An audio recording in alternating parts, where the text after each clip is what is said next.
For today's review, we are looking at Abyss. Now, who is Abyss for those of you who have never heard of this character before? The included data profile card, as usual, will give us that information. And here you have this nice image of what the figure looks like in the comic book source material. And I really like this whole thing here. Reminds me of a Grim Reaper on the hunt for his next victim. That's the kind of vibes I get from this. And this also looks like a comic book cover art. I think that's what this is.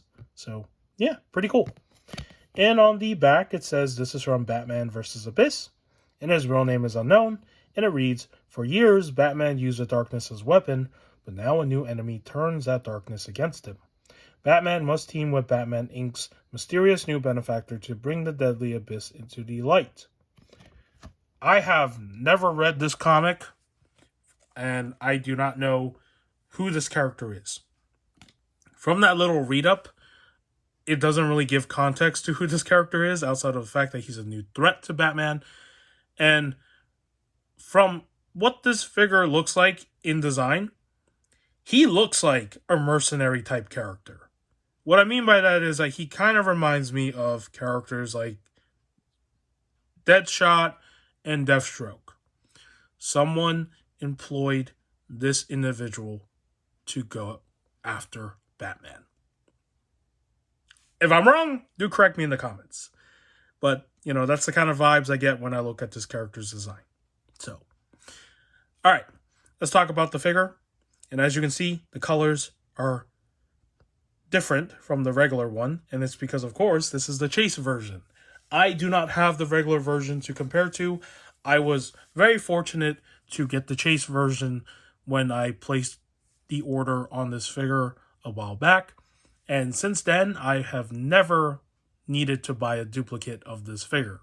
So I am fine with not having the regular one because I usually don't buy doubles of the figures that I buy in general. Like, I only do that if it's like a very special figure and I want to keep one in box, or it's like an army builder type. So, like that Green Lantern Collector Edition is a good example. But yeah. All right. So this is a collector edition figure, of course. And this figure came out during Wave 1 of Collector Edition. And, that wave was controversial because, not only were these figures priced at $29.99, but what they had in the box was very little. So, of course, let's talk about what is in this box when this figure was a $30 figure at one point in time. You get your card stand, which nobody liked, nobody wanted.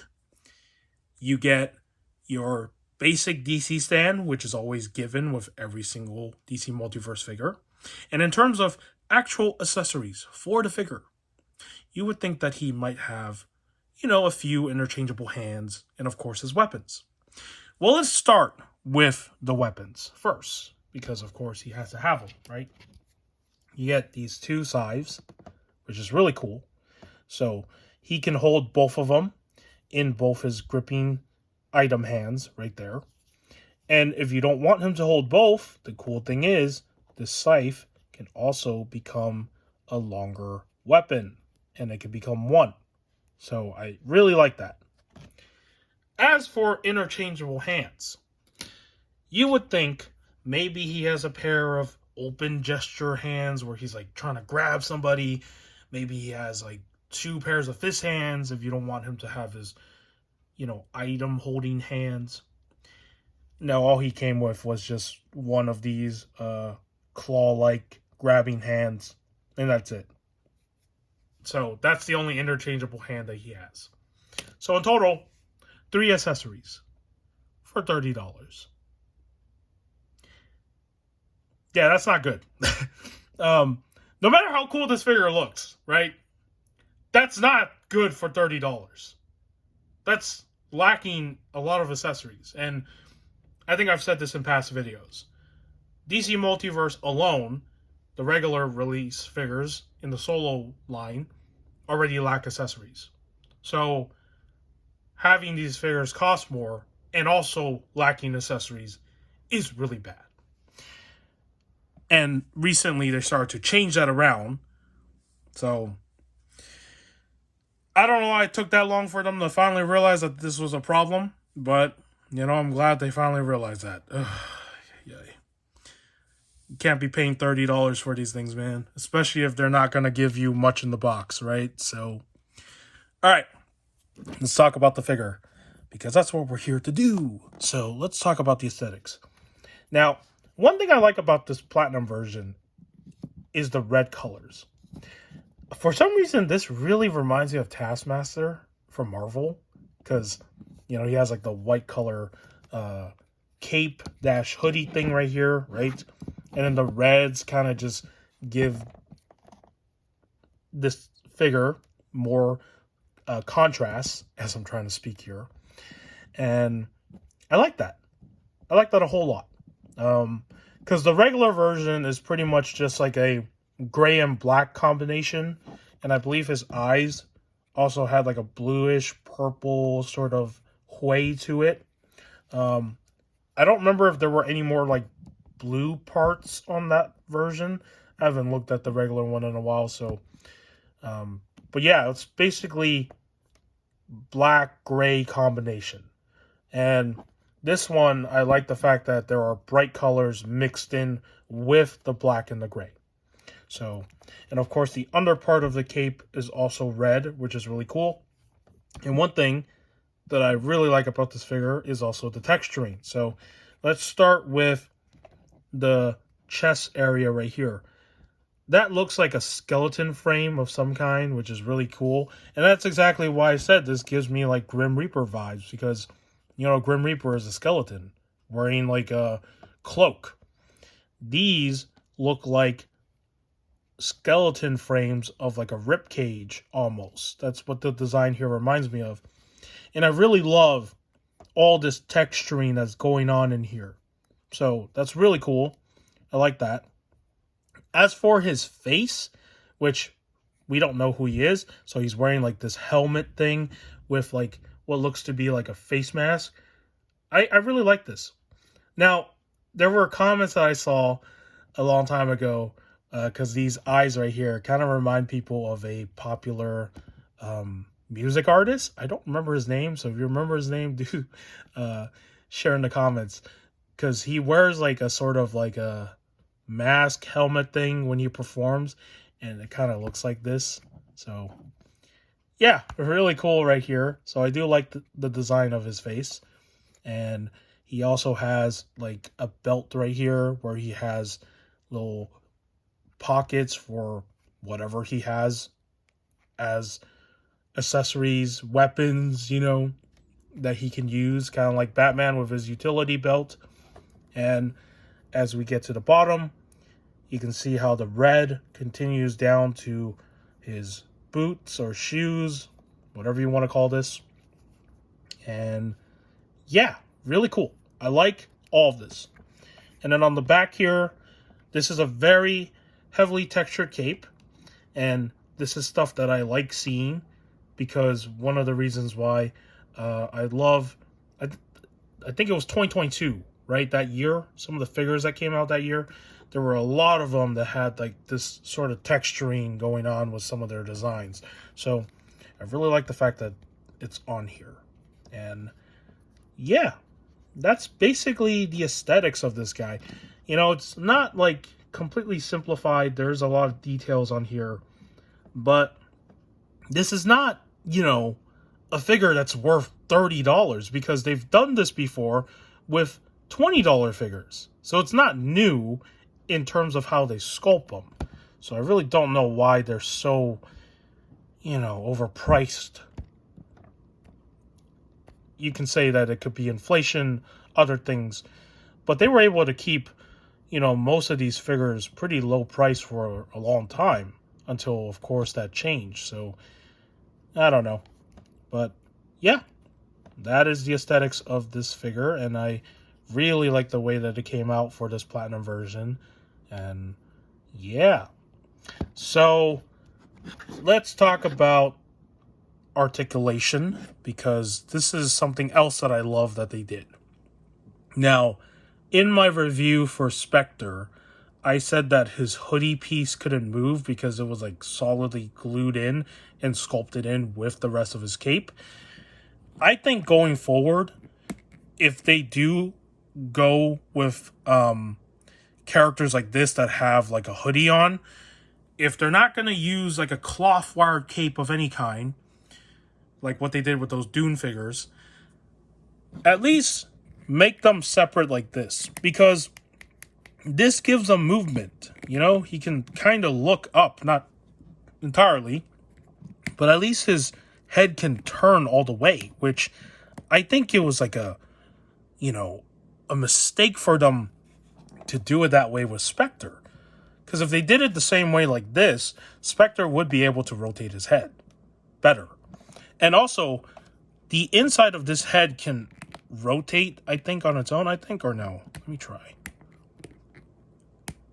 No, I don't think it can. I think for Raven it was able to work. But for this one, I think it's probably glued in with the hoodie. But, the point is, at least there is head movement with this figure. So if you want him to look to the side, you want to look to the other side, it definitely can work. Now, of course, if you want him to look up, that's not going to happen because the hoodie gets in the way. You want him to look down, I mean, he kind of can look down, right? So, yeah, that is basically limiting certain things, but at least, he can swivel that head. So that's pretty cool.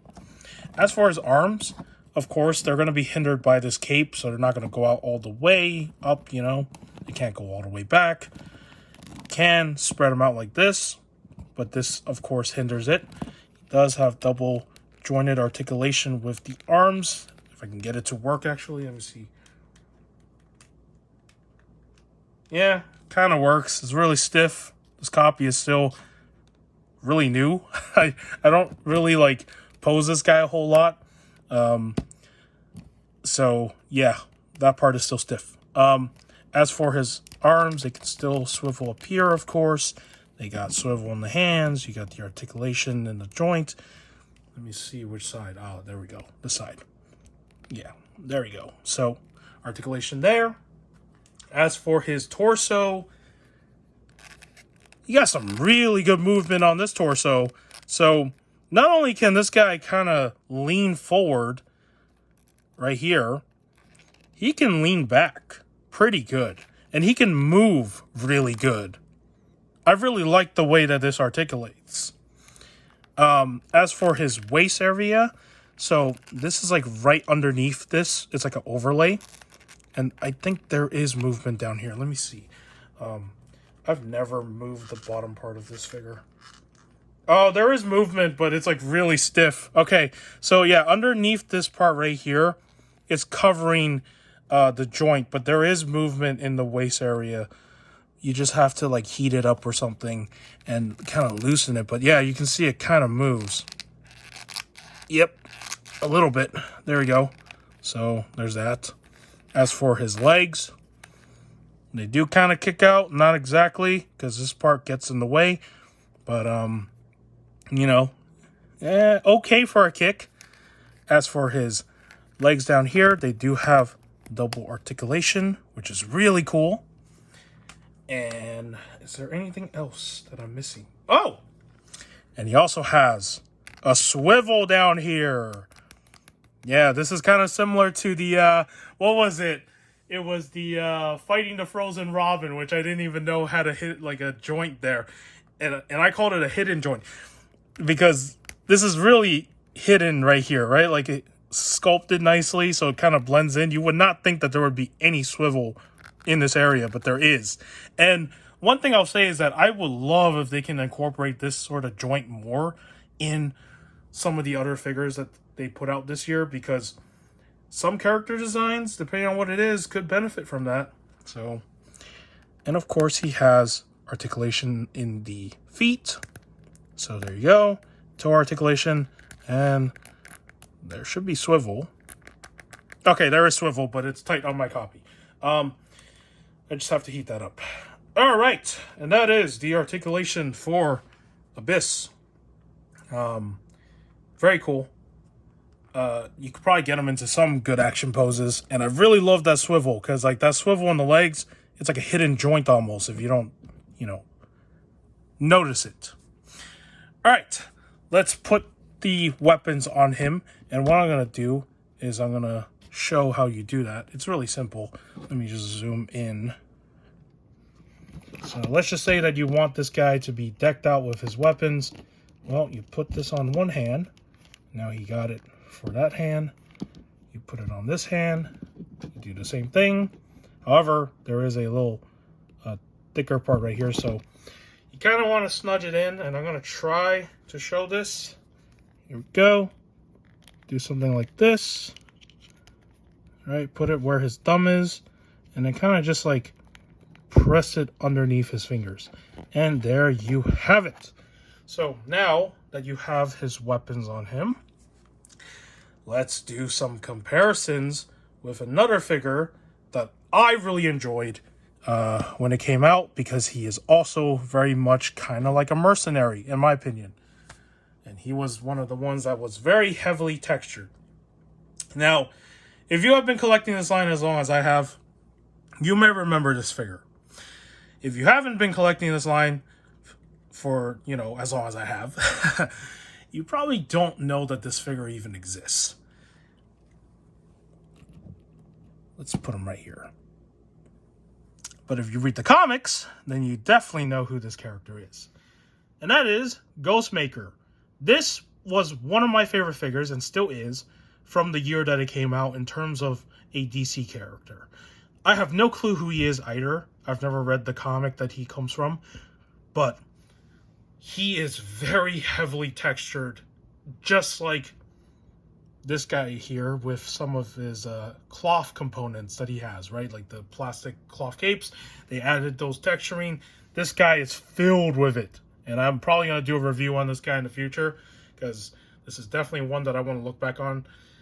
And yeah, I really love this figure the most because of all the texture work that they did on it. So if you have this figure, these two probably could go together pretty well on a shelf. And that's exactly what I'm going to do, is put these two together. And I'm really glad that I have both of them, because this is such a cool little combination right here. Even if they don't know each other, they don't work with each other, probably make some good photos with these two. So yeah. And with that said, that is it for today's review. I'm sorry that this video was a little bit longer, but I am trying to get myself back together, because I'm still a little bit sick, still recovering from that. But hopefully next video should not be this long. Doesn't have to be. But I love to ramble. So, all right. If you found this review informative, do give it a like. If you want to subscribe to the channel for more action figure content and whatever else I do on here, you can subscribe. You don't have to. In the end of the day, I make these videos for fun. And with that said, take care, and I will see you in the next video.